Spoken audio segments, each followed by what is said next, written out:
नमस्कार, मैं स्नेहा आपकी होस्ट एक बार फिर से आप सबका स्वागत करती हूँ आपके अपने चैनल डर का घर में। आज जो कहानी मैं आप सबके लिए लेकर आई हूँ उस कहानी की तरफ आगे बढ़ने से पहले मैं मेरे सारे दोस्तों को दिल से धन्यवाद देती हूँ। मेरे वो सारे दोस्त जो कि हमेशा मेरी कहानियों को सराहते हैं, उन्हें बहुत बहुत सारा प्यार देते हैं अपने कमेंट के माध्यम से। उन दोस्तों में से मेरे कुछ दोस्तों के नाम हैं नवीन जी जो कि हैं पंजाब से, अमित जी, किशोर राणा जी। आप सबको दिल से धन्यवाद देती हूँ और आप सारे दोस्तों से मैं यही उम्मीद हमेशा करती हूँ कि आप सब ऐसे ही हमेशा अपना प्यार और सपोर्ट मेरे साथ ऐसे ही बनाए रखें, जिससे कि मुझे हमेशा आगे बढ़ने की हिम्मत मिलती रहे। तो चलिए बढ़ते हैं अब आज की कहानी की तरफ। आज की कहानी है सुनीता की कहानी। सुनीता जो कि एक ऐसी लड़की थी जिसको हमेशा से परिवार में ही रहना बहुत बहुत ज़्यादा पसंद था। उसका परिवार छोटा था लेकिन उसके लिए बहुत ही प्यारा परिवार था। सुनीता के परिवार में सिर्फ उसके माता पिता और वो ही थे। सुनीता उसे अलग अलग जगह पर घूमना काफ़ी पसंद था। सुनीता इसी वजह से काफ़ी घूमना फिरना भी किया करती थी, कभी माता पिता के साथ तो कभी दोस्तों के साथ। आज सुनीता अपने दोस्तों के साथ कहीं बाहर जा रही थी, ऐसी जगह जिसके बारे में उसने पहले से काफ़ी कुछ सुन रखा था। सुनीता ना तो भगवान में मानती थी और ना ही किसी अलग शक्ति में, जिसके वजह से सुनीता की ज़िंदगी में आज तक उसने ऐसा कुछ शायद अनुभव तो नहीं किया था, लेकिन आगे उसे ये अनुभव होने वाला था जो कि उसकी ज़िंदगी को पूरी तरह से पलट कर रखने वाला था। सुनीता अपने दोस्तों के साथ उस जगह पर जाने का प्रोग्राम बना चुकी थी जिसमें करीब करीब 10 बच्चे थे और सुनीता ने इसमें से सिर्फ और सिर्फ 2 ही दोस्तों को उस जगह के बारे में सारी बातें बताई थीं, क्योंकि वो दोस्त भी बिल्कुल सुनीता की ही तरह थे जिन्हें ऐसी शक्तियों पर कोई विश्वास नहीं था। बाकी के कुछ दोस्त ऐसे हो सकते थे जिनको कि शायद ऐसी जगह जाने से कोई ऐतराज होता या फिर किसी तरह का कोई डर होता, जिसके वजह से उन लोगों ने उस जगह पर जाने की सच्चाई और वजह अपने दोस्तों से छुपा रखी थी। सुनीता अपने दोस्तों के साथ वहां पर पहुंच चुकी थी। आज रात उन सब का यहीं पर रुकने का प्रोग्राम था। वहां उन्हें उस जगह पर पहुंचते पहुंचते लगभग शाम हो चुकी थी। सूरज ढल चुका था, जिसके वजह से दोस्तों ने आज घूमने का प्रोग्राम पोस्टपोन कर दिया। उन्होंने ये सोचा कल वो दिन भर घूमकर अगर मन हुआ तो यहाँ पर स्टे करेंगे, वरना फिर यहाँ से वापस लौट जाएंगे। सारे दोस्त वहाँ पर पहुँच चुके थे, खास करके इन 3 दोस्तों को सुनीता और उसके बाकी के 2 दोस्त, जिसका नाम था शुभम और अमृता। अब उस जगह पर पहुँच जाने के बाद बिल्कुल भी सब्र नहीं हो रहा था। उन्हें जल्दी से जल्दी उस जगह की सुनी सुनाई बातों को झूठा साबित करना था या फिर शायद खुद को हिम्मत दी। अब बाकी सारे दोस्तों होटल में आराम कर रहे थे, लेकिन ये तीनों आज रात ही उस जगह की तरफ, मतलब उस खंडहर की तरफ निकल गए जहाँ पर उन्होंने ये बातें सुन रखी थी। वो जगह उनकी होटल से बहुत ज़्यादा दूर नहीं थी, मुश्किल से आधे घंटे के वॉकिंग डिस्टेंस पे थी।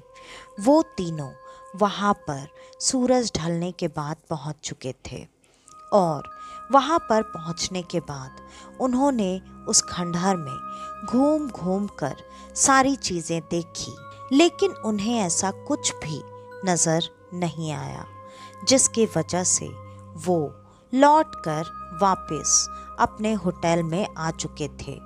वो तीनों काफ़ी खुश थे कि ये जगह तो जैसी सुनी थी वैसी बिल्कुल नहीं है, या फिर वो जिन हमसे डर गया जिसके वजह से वो हमारे सामने नहीं आया। रास्ते भर वो इन बातों का मजाक उड़ाते हुए आए थे और होटल के कमरे में बैठकर भी वो यही कर रहे थे। उनका खाना पीना भी अब हो चुका था। रात के लगभग 12 बज रहे थे और इस वक्त भी वो तीनों दोस्त एक साथ एक ही कमरे में बैठकर उसी जगह के बारे में बातें कर रहे थे और बार बार ये बोल रहे थे, अरे यार, यहाँ तो आना ही बिल्कुल वेस्ट हो गया। सोचा था यहाँ पर कुछ तो ऐसा दिखेगा जिससे पता चले कि हाँ सच में ऐसी कोई चीज़ें होती हैं, लेकिन ये जगह भी वैसे ही बकवास निकली। सारे लोग बस फालतू के रूमर्स उड़ाते रहते हैं। अरे कोई नहीं, कल यहाँ पे बाकी सबको जितना घूमना है उतना घूमें और उसके बाद हम लोग यहाँ से वापस चले जाएंगे। ये बात अमृता और शुभम दोनों कर रहे थे। सुनीता अभी तक उनकी बातों पर मुस्कुरा रही थी और उनके बातों में हाँ मिला रही थी। अचानक सुनीता अजीब तरीके से बिल्कुल सीधी होकर बैठ गई और वो हिलते हुए अजीब अजीब सी आवाज़ें निकालने लगी।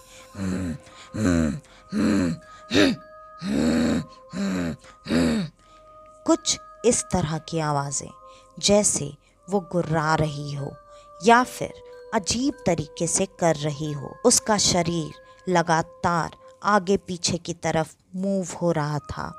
ये आवाज़ें सुनकर शुभम और अमृता दोनों अब सुनीता की तरफ देख रहे थे और सुनीता को ऐसा करते देखकर वो दोनों एक दूसरे को ताली देकर हंसने लगे और सुनीता का मजाक उड़ाने लगे। वो कहने लगे, अरे यार सुनीता, मतलब क्या है, यहाँ पे कोई ऐसी चीज़ नहीं मिली तो अब क्या तू हमें डराने की कोशिश करेगी? हाँ, हम मानते हैं तेरा चेहरा भयानक है कि हम डर सकते हैं, लेकिन ये सब नौटंकी करने की ज़रूरत नहीं है। क्या नाटक लगा रखा है? उनके इतना बोलने के बाद भी सुनीता में कोई बदलाव नहीं आया। वो लगातार इसी तरीके से आवाज़ें निकाल निकाल कर लगातार हिलती जा रही थी। अब उसका हिलना काफ़ी तेज हो चुका था। ये देखकर अब कहीं ना कहीं अमृता को थोड़ी सी घबराहट हुई। अमृता ने कहा, शुभम, मेरे को ना कुछ तो ठीक नहीं लग रहा है यार, इसे क्या हो गया है और इतनी देर तक ये इतना गंदा मजाक तो नहीं करेगी, देखे क्या इसे क्या हुआ है। और वो दोनों धीरे धीरे सुनीता की तरफ आगे बढ़ रहे थे। आगे बढ़कर उन्होंने सुनीता को एक बार फिर से बिल्कुल उसके सामने खड़े होकर शांत रहने के लिए कहा, लेकिन सुनीता अभी भी लगातार वैसे ही तेज तेज हिल रही थी और गुर्रा रही थी। जैसे ही अमृता ने सुनीता के शरीर पर हाथ रखा ताकि वो उसे रोक सके, उसका हिलना बंद करवा सके, सुनीता इस तरह से जल रही थी जैसे वो किसी आग की भट्टी में बैठी हो। अमृता ने तुरंत एक झटके से अपना हाथ पीछे खींच लिया और वो जोर से चीख कर शुभम से बोली, अरे यार शुभम, ये कितनी गर्म है और ये अजीब तरीके से, ये देख मेरा हाथ जल गया, ये ऐसे कैसे हो सकती है। अब ये देखकर कहीं ना कहीं शुभम को भी डर लग रहा था, लेकिन वो अपनी दोस्त को ऐसी हालत में छोड़ नहीं सकते थे। इस वजह से उन दोनों ने 2-3 बार उसे बिना छुए ही वापस से आवाज़ दिया। अब सुनीता ने तुरंत अपने सर को ऊपर किया और जब उसके बाल उसके चेहरे से हटे तो दोनों दोस्तों के होश उड़ चुके थे, क्योंकि सुनीता अजीब सी भयानक सी दिख रही थी। उसकी आंखें बिल्कुल सफ़ेद हो चुकी थी, उसकी आंखों की काली पुतलियां गायब हो चुकी थी। उसको इस तरह से देखकर अब वो दोनों झटके से पीछे हटे, लेकिन वो दोनों जमीन पर गिर चुके थे। उन दोनों को अब काफी डर लग रहा था, लेकिन वो कर क्या सकते थे। वो दोनों कमरे से भागते हुए बाहर निकले। चिल्ला चिल्ला कर उन्होंने अपने सारे दोस्तों को इकट्ठा किया। होटल का स्टाफ भी वहाँ पर इकट्ठा हो चुका था और वो दोनों सारी बातें सबको बताने लगे। किसी ने भी उनकी बातों पर बिल्कुल भरोसा नहीं किया और अमृता शुभम दोनों के कहने पर वो सुनीता के कमरे में आए। जब वो वहाँ पर आए तब सुनीता बिल्कुल सामान्य तरीके से अपने बिस्तर पर लेटी हुई थी। लग रहा था जैसे वो काफ़ी देर से गहरी नींद में सो रही है। ये देखकर सारे लोग उन दोनों को उल्टा बोलने लगे। अरे यार, तुम लोग भी ना क्या मजाक कर रहे हो, ये सब फालतू की चीज़ें मत करो।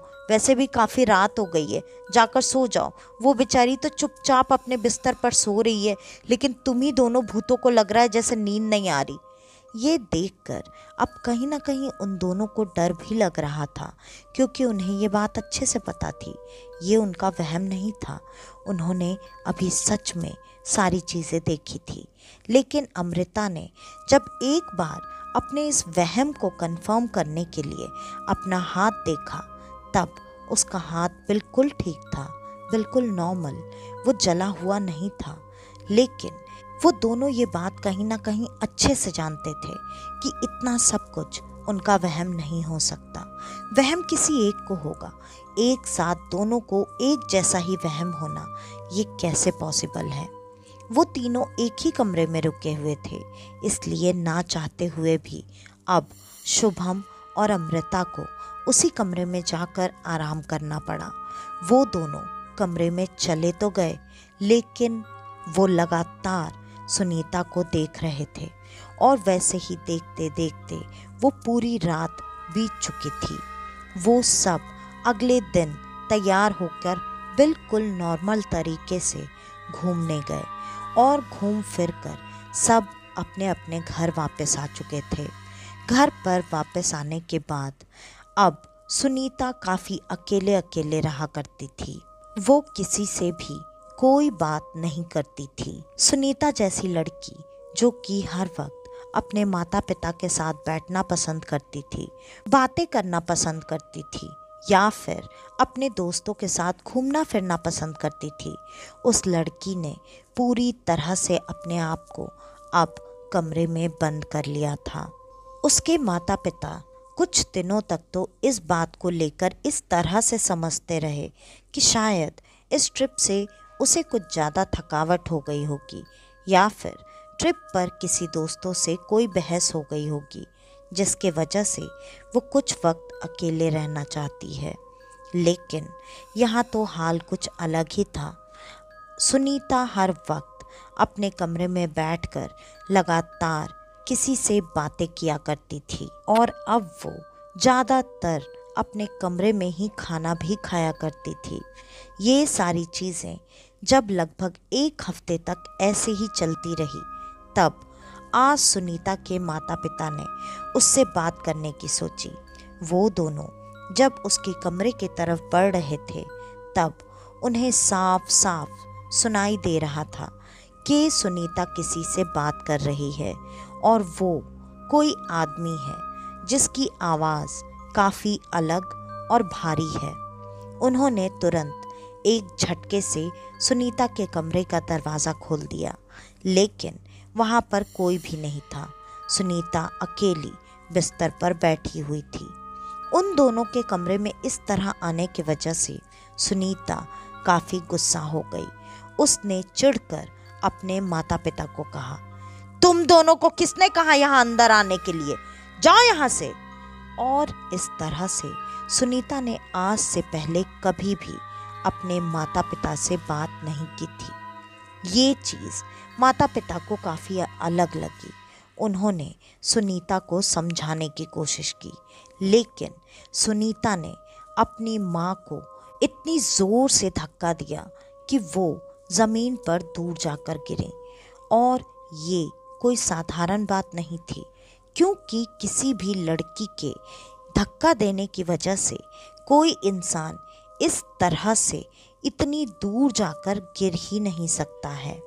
ये बात उसके पिता को काफ़ी अजीब लगी। उन्होंने सुनीता को डांटा और अपनी पत्नी को उठाकर वहाँ से बाहर लेकर चले गए। उनके कमरे से बाहर निकलते ही फिर से उसी आदमी की आवाज़ कमरे से आने लगी और ये आवाज़ लगातार आ रही थी। दोनों इकट्ठे मिलकर बहुत ज़ोर ज़ोर से ठहाके लगा लगा कर हंस रहे थे।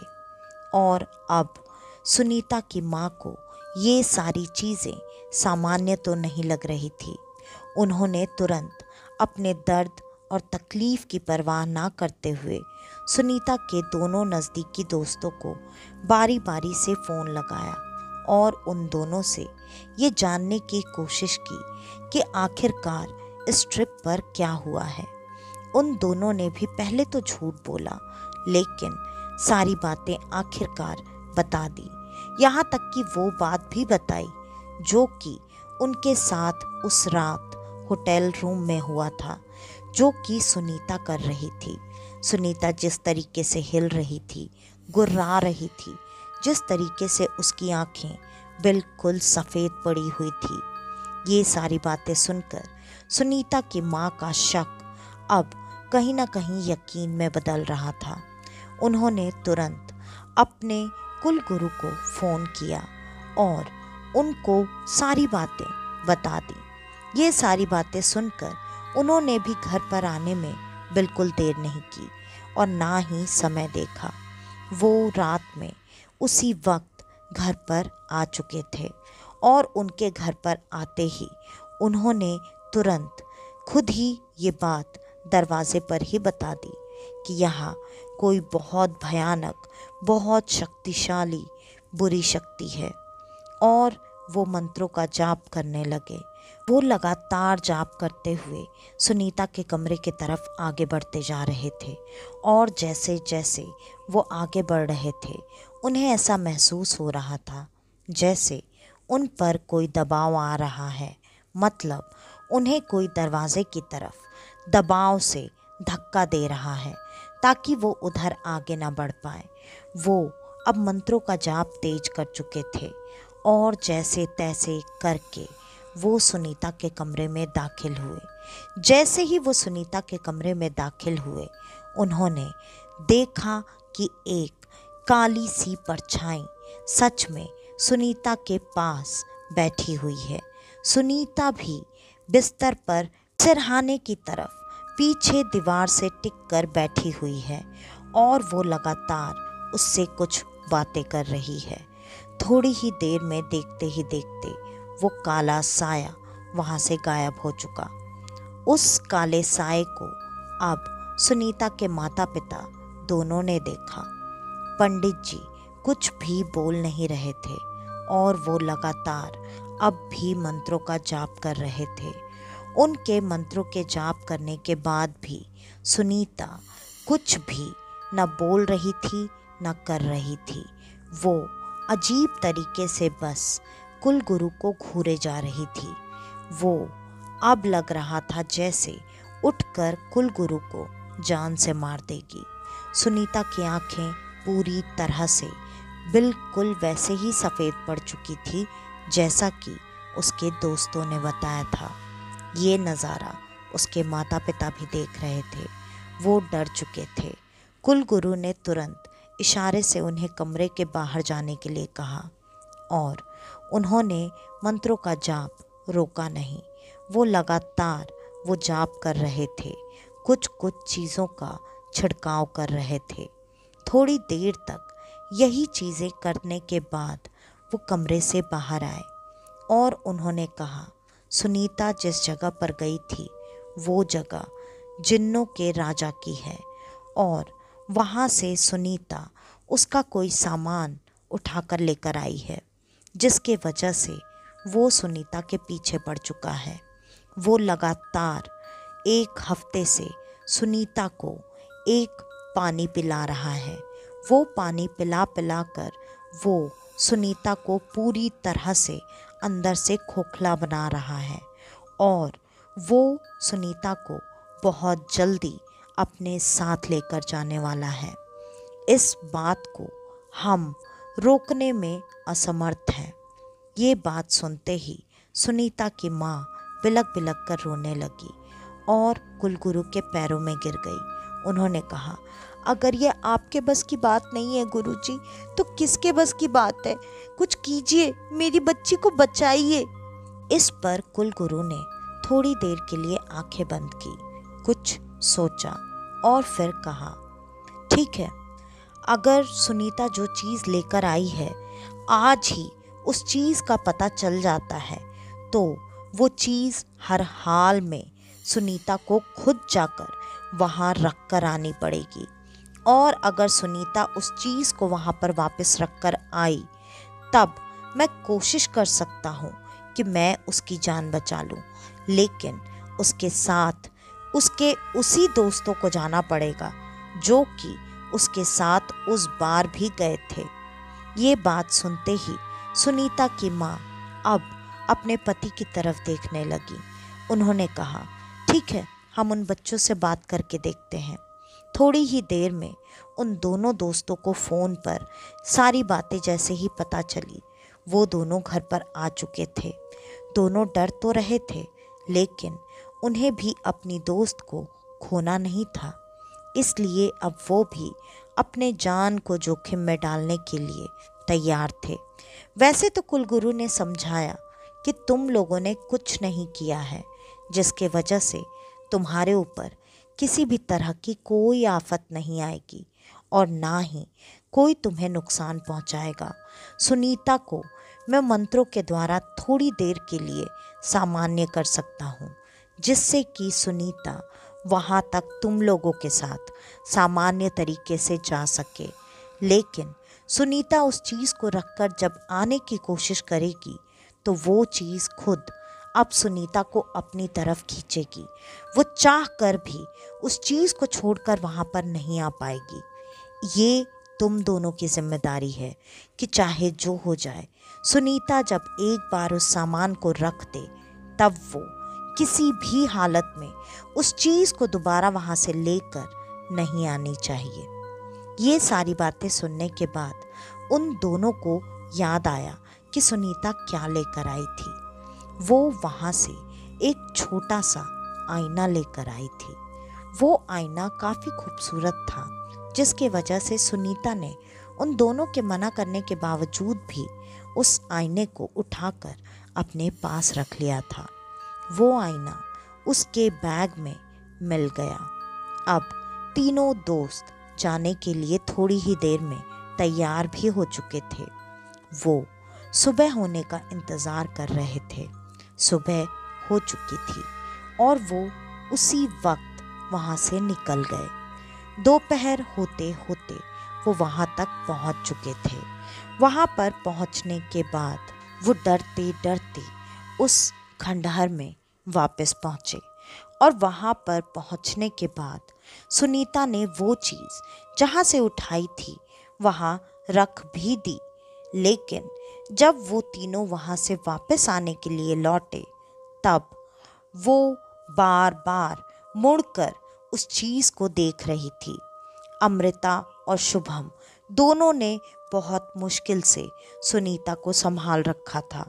वो ज़बरदस्ती खींचकर उसे वहाँ से वापस ले जाने की कोशिश कर रहे थे, लेकिन सुनीता अब बच्चों की तरह ज़मीन पर बैठकर जिद कर रही थी कि वो उस चीज़ के बिना वहाँ से जाएगी ही नहीं। दोनों ने काफ़ी मेहनत की, काफ़ी मुश्किलों के बाद आखिरकार वो जैसे तैसे सुनीता को वहाँ से बाहर निकाल कर ले आए।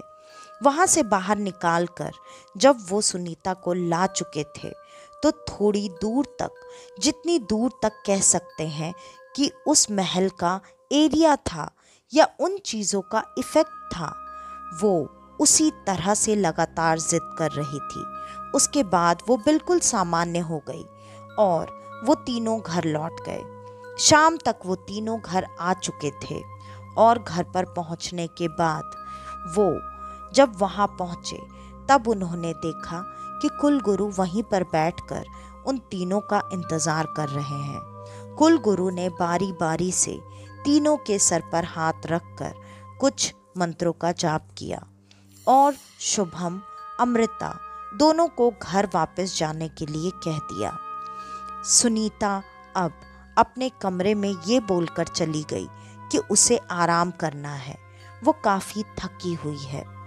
कुलगुरु ने भी कुछ नहीं कहा। सुनीता अपने कमरे में गई।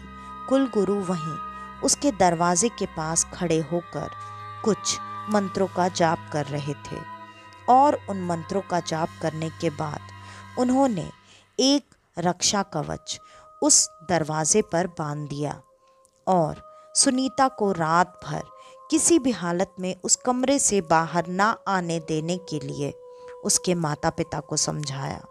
ये कहा कि हो सकता है अगर वो उस चीज को स्वीकार कर ले तो वो खुद ही सुनीता की जान बख्श देगा, वरना अगर आज रात सुनीता 1 मिनट के लिए भी इस कमरे से बाहर आ गई तो उसका बचना नामुमकिन है। ऐसा सुनने के बाद किसी भी माता पिता के लिए रात में सोना नामुमकिन होता है। ठीक ऐसा ही सुनीता के माता पिता के साथ भी हुआ। वो दोनों कुलगुरु के वहाँ से चले जाने के बाद वहीं सुनीता के कमरे के बाहर बारी बारी से रात भर जाग कर पहरा देते रहे। शायद उस जिन ने उस चीज को स्वीकार कर लिया या फिर भगवान की कृपा कुछ ज़्यादा ही सुनीता और उसके परिवार पर थी, जिसके वजह से सुनीता रात भर उसी कमरे में रह गई और करीब 10 बजे जब कुलगुरु वहाँ पर आए तब सुनीता उठकर कमरे से बाहर आई। आज वो बिल्कुल सामान्य लग रही थी, बस उसका कहना यही था कि वो कमज़ोरी महसूस कर रही है और ये कमज़ोरी तो वक्त के साथ चली ही जानी थी। माता पिता अब कुलगुरु की तरफ देख रहे थे। कुलगुरु ने हाँ में अपना सर हिलाया और उसके बाद उन्होंने सब ने बैठकर वहाँ पर आज कोई पूजा की और उस पूजा के बाद वहाँ से कुलगुरु चले गए। उसके बाद सुनीता बहुत जल्दी ही बिल्कुल सामान्य हो गई, लेकिन सुनीता के जिंदगी में एक बड़ा परिवर्तन आया। वो लड़की जो पहले भगवान में बिल्कुल नहीं मानती थी, अब अचानक पता नहीं कैसे लेकिन वो भगवान में मानने लगी, क्योंकि सुनीता को इसमें से ज़्यादातर बातें याद ही नहीं थी। फिर भी सुनीता के अंदर ये बदलाव कैसे आया पता नहीं। उसके बाद सुनीता की पूरी जिंदगी बिल्कुल सामान्य ही रही। तो आज की ये कहानी यहीं पर ख़त्म होती है। आपको हमारी आज की ये कहानी कैसी लगी हमें कमेंट करके ज़रूर बताइएगा। और अगर आपको हमारी ये कहानियाँ पसंद आती हैं तो ज़्यादा से ज़्यादा हमारी इन कहानियों को शेयर करें ताकि मेरी थोड़ी सी मदद हो पाए। और आपके पास अगर आपकी ऐसी कोई कहानी है तो डिस्क्रिप्शन में दिए गए ईमेल आईडी या इंस्टा आईडी पर आप हमें आपकी वो कहानी भेज सकते हैं। तो आज के लिए बस इतना ही। मैं स्नेहा आपकी होस्ट आज के लिए लेती हूँ अलविदा। वापस से आपसे मिलने आऊँगी और आप सबको लेकर जाऊँगी कुछ जाने अनजाने किस्से कहानियों के सफ़र पर, आपका अपना डर का घर में। तो तब तक के लिए नमस्कार।